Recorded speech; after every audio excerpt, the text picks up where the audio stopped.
Thank you for coming back to East Coast Blue Jays. I'm your host, Patrick McGraw. On this episode, a little bit of video on Mr. Ben Nicholson-Smith. He joins Blake Murphy and Julia on Jays Talk Plus to project the Toronto Blue Jays 26-man roster for the ALDS, starting with the locks and then moving towards position players who may be on the fence. Now let's go.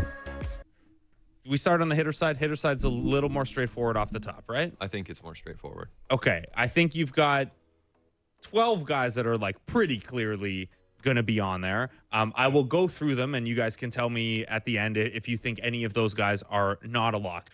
George Springer, Vladimir Guerrero Jr., Alejandro Kirk, Dalton Varsho, Andres Jimenez, Ernie Clement. Those guys seem, based on the team's patterns, to be pretty locked in as more or less everyday guys. So yes, as far as the regulars, as you all know, Vladdy's going to be there, Berger's going to be there, Springer's going to be there, Berger, Clement, Kirk. Of course, Tyler Heineman's going to be there. The regular guys, as you all know, is going to be in there. So we'll see what he has to say here next.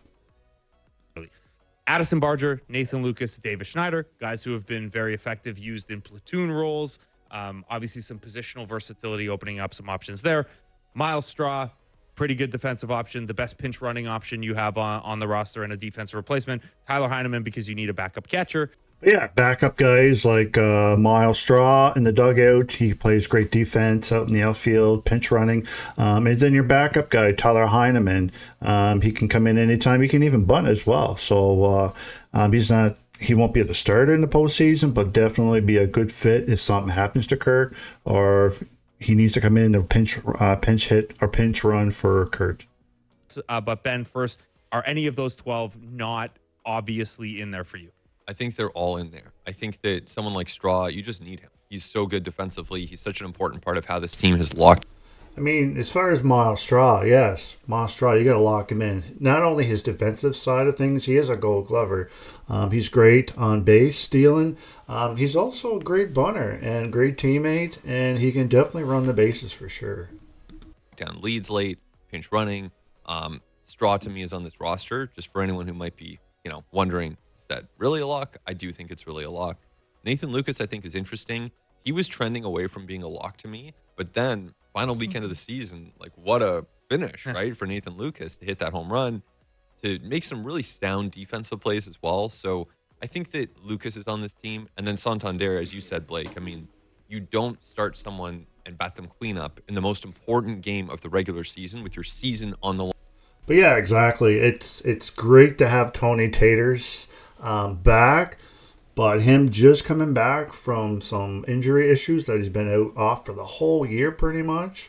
I wouldn't put him in the cleanup spot for sure, but as a DH guy, sometimes in the outfield, but postseason, I definitely wouldn't want to put him out in the outfield. DHing, yes, that's pretty much where I would want him. Line if you're not putting them on your playoff roster. Wow.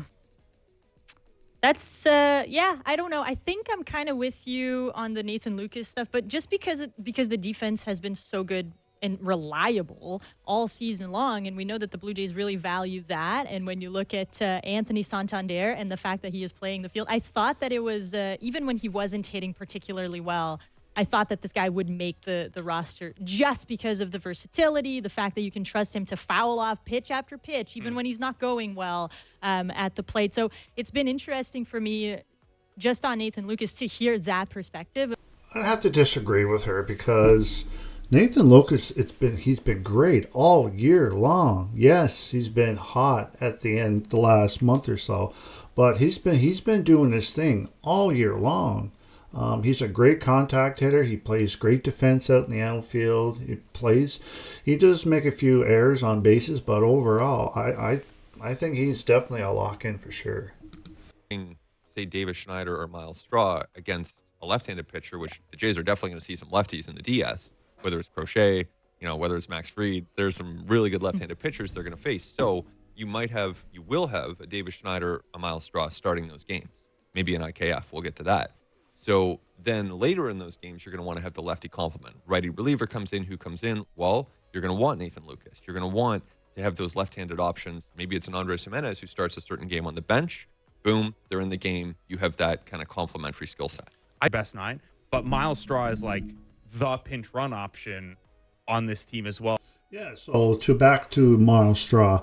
I don't think he should be starting off in the game. He's more of like a pinch hitter, pinch runner, late innings defensive play. So if we're ahead by a run or 2 runs, he's the type of guy that you want to put in there in the 8th or 9th inning. Take Tony Taters out from the outfield and put your best defensive players out in the outfield. But as far as Miles Straw starting a game, no, I wouldn't like that. So, yeah, to me, Straw 100% on this team. I really can't see a world where he's not on it. No, and how nice would it be to have an outfield of Straw, Varsho, and Lucas late in the Right. game that you hold a lead in? Exactly. I mean, best defensive outfield in the league, as far as I say, as far as I think. Miles Straw, Gold Glover. Dalton Varsho, another Gold Glover, and David Schneider too. Top 3 guys out there. But yeah. The substitutions work out that way. And the Jays really like having those lockdown defensive units, right? Like we've seen IKF come in at second base, Ernie goes to third, Jimenez at short. That's something that they like doing. So I think that, to get IKF is like one of those guys that you might want to have as an option, or at least the Blue Jays, the way that they've been operating and managing, it seems like that's someone that they will strongly consider for that. Exactly. To his point there, Isaiah Kanara-Falefa, he's a bench guy. It's just in case somebody gets hurt. You would throw him in there. Throw him in. Say if Kirk gets on base, he'd be a pinch runner to get on base. Late innings, maybe get him in there. But right now we're pretty full with infielders. Don't forget about Clement, Berger in the infield, Andres Jimenez. So it's a good thing to have for sure.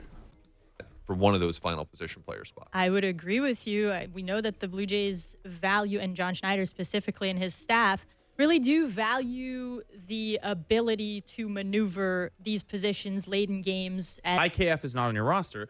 You cannot take Andres Jimenez out of a game.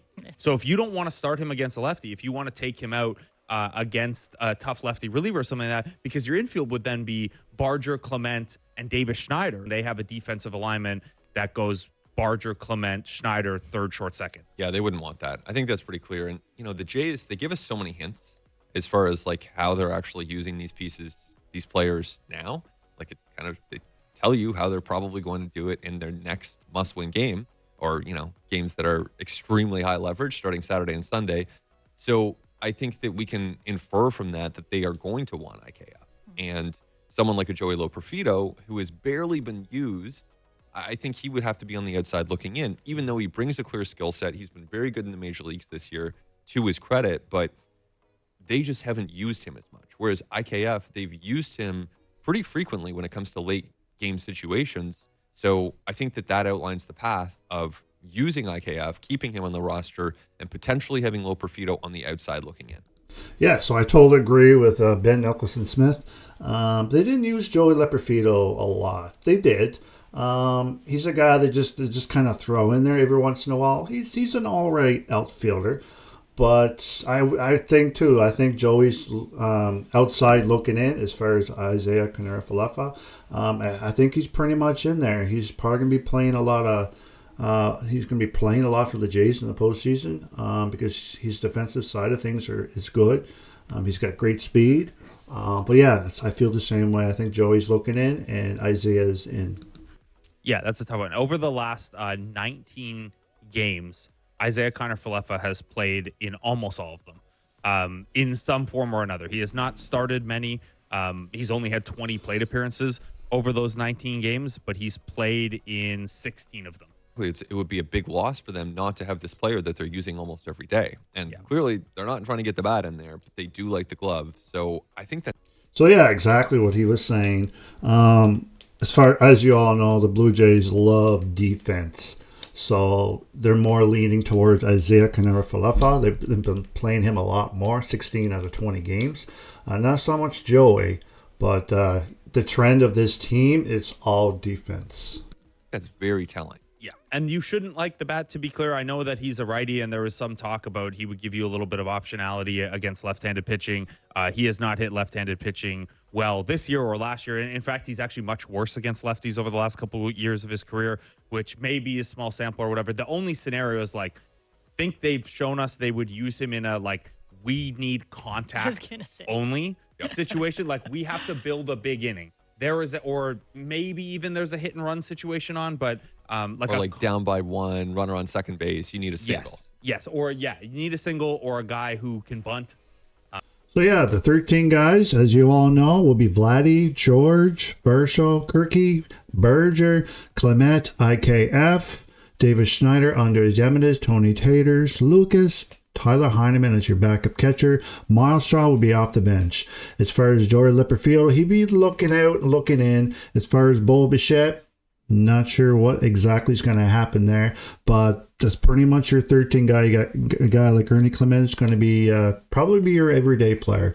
But I'm pretty excited with the postseason. You heard it from Ben Nicholson Smith, his choices and what he projects who's going to be the hitters for the Toronto Blue Jays. Well, thank you all for coming in here to East Coast Blue Jays. I'm your host, Patrick McGraw. You guys have yourself a great day. Let's go, Blue Jays.